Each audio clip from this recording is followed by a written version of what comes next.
I'm up here on this rooftop at this chimney area where we've eliminated bees that were going in these woodpecker holes. Check this out.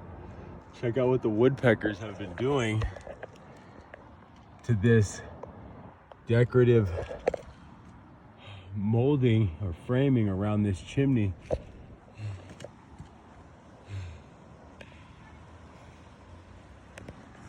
With the woodpeckers causing the holes for their storage, the bees had a great opportunity to sneak in there and take their spot.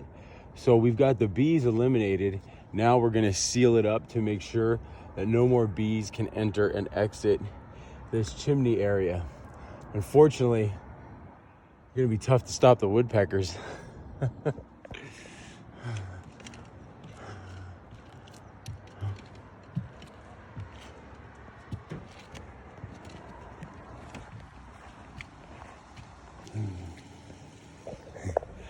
Check out the acorns that the woodpeckers have been storing in this chimney.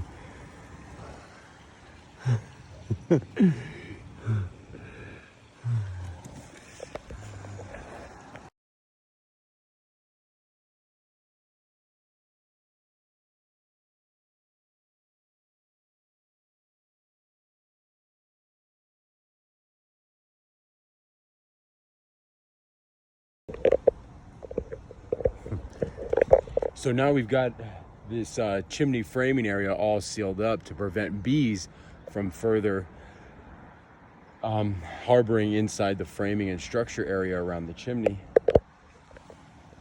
Using our caulking, we sealed up all the cracks, divots, pivots, nail holes, woodpecker holes, you name it. And this is a clear drying caulk, so it'll dry nice and clear and you won't even really be able to see it from the ground.